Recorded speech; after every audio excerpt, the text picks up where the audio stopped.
totalmente artificial, procede de dos científicos rusos, de dos astrónomos, de Vasin y Shcherbakov. En realidad sabemos tan poco de la Luna, aunque esté tan cercana y aunque el hombre haya puesto allí su pie y pensemos todos que es ya un terreno conquistado, sabemos tan poco, insisto, que aún son válidas muchas hipótesis sobre la Luna, aunque parezcan tan descabelladas como esta de los rusos. Son muchos los problemas que va a plantear la Luna, como veremos a lo largo de un par de programas. El primero es su propia existencia, porque desde un punto de vista racional, desde un punto de vista lógico, y teniendo en cuenta nuestros conocimientos astronómicos, la Luna por sí misma es un absurdo. Y les voy a explicar por qué. En realidad un planeta como la Tierra, que es un planeta bastante pequeño, no le debía de corresponder ningún satélite, o a lo sumo, como en el caso de Marte, algún satélite pequeño, modesto, de unos 60 o 70 kilómetros de diámetro.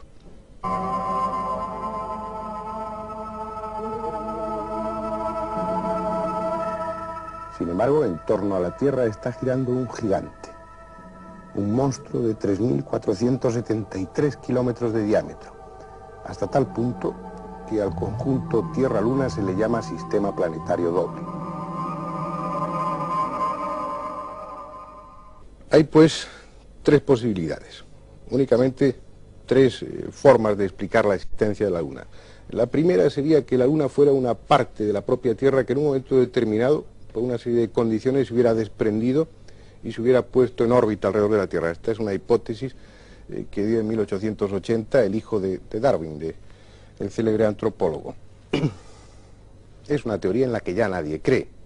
No es posible explicarla desde un punto de vista astronómico y durante una serie de decenios sirvió, pero hoy en día, por lo que sabemos de la dinámica del universo, no es explicable.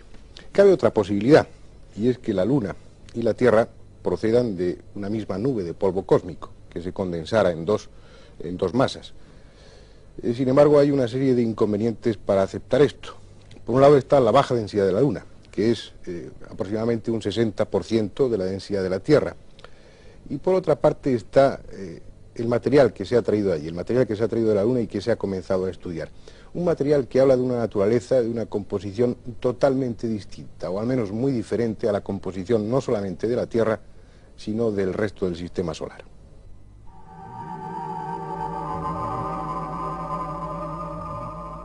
Como comentaba un astrónomo, la exploración realizada hasta ahora de la Luna y la cantidad de datos insospechados que se están obteniendo permiten decir que la Luna está dando respuestas para preguntas que ni siquiera habían sido hechas. Ya ha estallado la polémica. Mientras los científicos de la NASA solo conceden un máximo de 4.500 millones de años de antigüedad a las rocas lunares, es decir, la misma que el resto del sistema solar, otros científicos están hablando de 7.000, 9.000 e incluso 20.000 millones de años de edad para algunas de las muestras traídas por el Apolo 11. Esto significaría que la Luna no solo no es hermana de la Tierra, sino totalmente ajena a todo el sistema solar. Una esfera misteriosa llegada de quién sabe qué rincón del universo.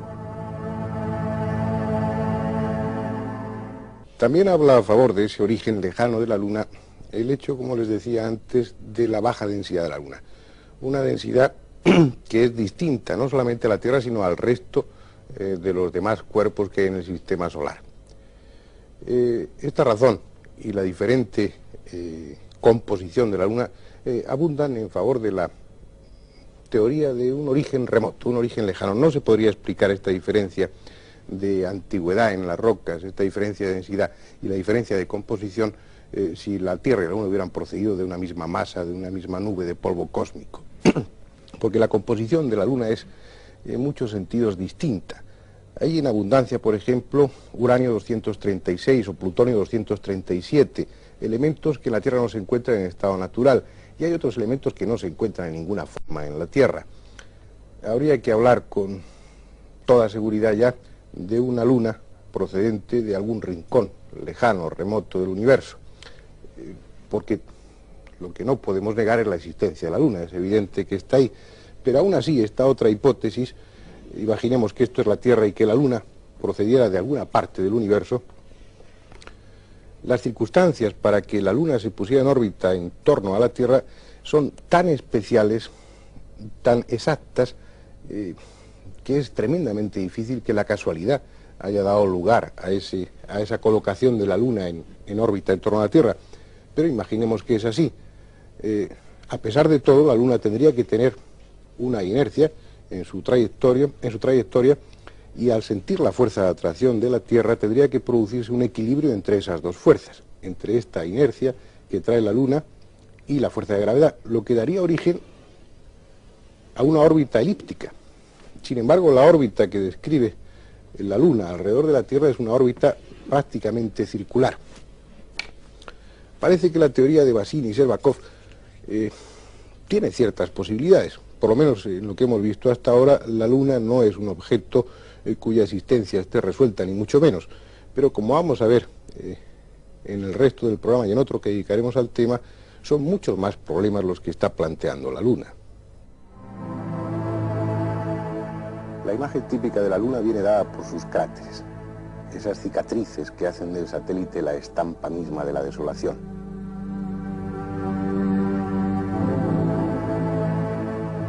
Y esos cráteres, tan conocidos, tan estudiados, son, a pesar de todo, un misterio.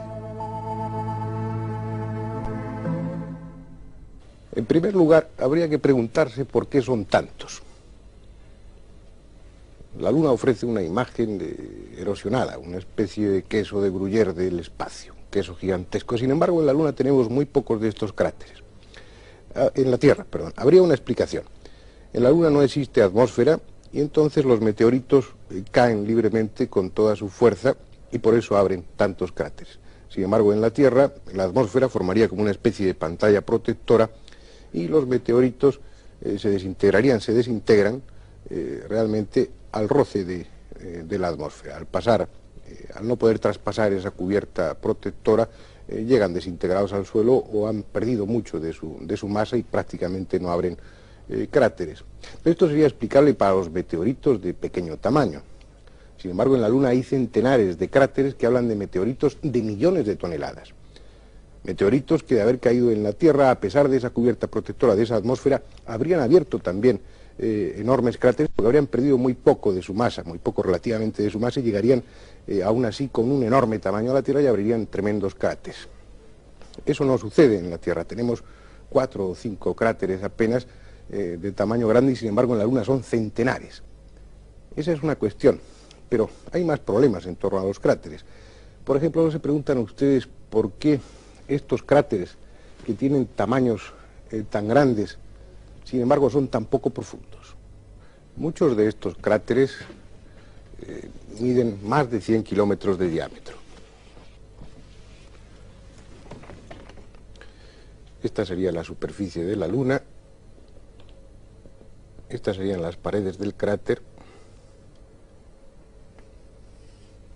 Visto desde arriba tendría esta forma aproximadamente. Llama la atención un hecho, que a pesar de tener un diámetro, estos cráteres de más de 100 kilómetros, y que en teoría, o al menos en lo que sabemos de dinámica y de las tremendas fuerzas que se liberan con el impacto de estos meteoritos, debiera corresponder a una profundidad de al menos de 20 o 25 kilómetros. Sin embargo, la profundidad que tienen estos cráteres, a pesar de su enorme diámetro, no suele por lo general rebasar los 4,5 kilómetros, y eso contando desde los vértices de estos cráteres, desde las aristas. Y además, si ustedes se dan cuenta, el fondo de los cráteres sigue la curvatura de la superficie de la Luna. No tiene una forma cóncava, sino que es una forma convexa. Explicación. Hay una que es lógica. El tremendo impacto provocaría una rotura de la corteza, unas grietas por las que saldría lava del interior caliente, y esa lava sería la que cubriría el fondo de ese cráter. Sin embargo, es tal la cantidad de cráteres que la Luna, a pesar de que hoy la consideramos un mundo frío y que en su momento haya sido un mundo caliente, a pesar de eso, a pesar de sus mejores momentos, no habría tenido cantidad de lava suficiente para cubrir, para llenar tantos huecos. A un planetoide de ese tamaño no le puede corresponder un núcleo caliente demasiado grande. Esa es una de las objeciones que ponen Bassin y Shcherbakov, y que también se plantean otros otros astrónomos. Ellos, los dos rusos, autores de esta teoría que estamos discutiendo hoy, sugieren la posibilidad de que esa lava estuviera fabricada artificialmente, ni más ni menos. Es decir, que bajo una superficie, bajo una capa de unos 4,5 kilómetros de espesor nada más, estaría una auténtica capa blindada que no permitiría que el impacto de los meteoritos hiciera demasiado agujero, por decirlo así. Y que además, en los casos en que ese impacto rompiera en profundidad esa capa, enseguida, artificialmente, según Vasily Shcherbakov, se hubiera fabricado lava suficiente para llenar ese agujero. Insistiremos sobre la teoría de los rusos, pero además de los cráteres, la Luna está por sí misma, y huyendo de hipótesis más o menos sorprendentes, por sí misma está planteando otros muchos problemas también. Por ejemplo, estas son las llamadas agujas de Blair, en honor a su descubridor. Se ven más iluminadas las cumbres y se puede apreciar la sombra que proyectan. Son 8 gigantescas rocas, una de las cuales mide 213 metros de altura. Demasiado asombrosas para ser naturales. Debiera hablarse de menhires levantados por gigantes. Al lado, si ustedes se fijan, hay una depresión erosionada, desgastada, pero que no parece circular, sino, por increíble que resulte, rectangular. Pero veamos qué sucede si se trazan algunas líneas que relacionen entre sí estos detalles. Resulta que estas agujas, que estos menhires están dispuestos geométricamente y que, como ha dicho Peter Colosimo, eso es más absurdo desde un punto de vista natural que darle una tiza a un mono y que éste desarrolle el teorema de Pitágoras por casualidad. Las columnas de Blair son inexplicables por vía natural, pero están ahí, al igual que esa depresión rectangular que veremos más ampliada. Está en el fondo mismo del circo Goclenius, y por más vueltas que le demos, no puede atribuirse a causas naturales. La naturaleza no hace agujeros rectangulares de ese tamaño. Así pues, está hecho por alguien, aunque el tiempo transcurrido sea mucho, suficiente para borrar en parte sus contornos. No podemos esperar respuesta de la ciencia porque no la hay. Los astrónomos, los geólogos, lo único que pueden hacer es expresar su perplejidad. Habría que ir allí, donde están las cúspides o las columnas de Blair, como ustedes quieran llamarlo, donde está esa depresión rectangular, y excavar. Es lo primero que se haría si esos documentos aéreos se hubieran obtenido de una zona de la Tierra. Allí se habrían ido los arqueólogos y habrían comenzado a excavar. Habrá que esperar el momento en que en la Luna se pueda hacer lo mismo para dar una respuesta al enigma que plantean las columnas de Blair. Pero lo realmente importante, lo realmente misterioso en torno a la Luna está planteado no en su superficie, sino en su interior, al menos si hemos de hacer caso a la teoría de Vasily y Shcherbakov. Según ellos, la Luna tendría que estar hueca, y lo curioso es que la Luna se comporta como si estuviera hueca. Por una parte está lo que decíamos antes, su baja densidad, apenas un 60% de la densidad de la Tierra, y una densidad que está muy por debajo de la densidad del resto de los cuerpos que hay en el sistema solar.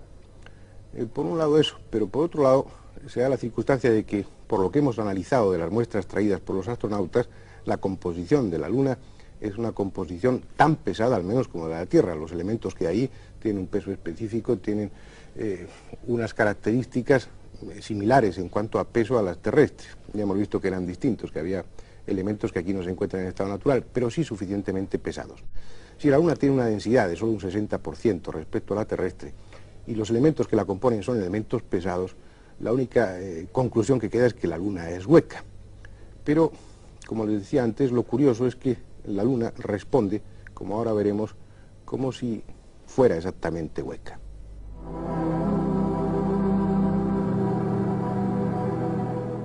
Entre el material colocado en la superficie lunar por los astronautas hay varios sismógrafos, y estos están recogiendo datos asombrosos. Cuando un objeto suficientemente pesado se estrella sobre la superficie, la Luna está vibrando durante horas incluso. Es decir, las ondas no son absorbidas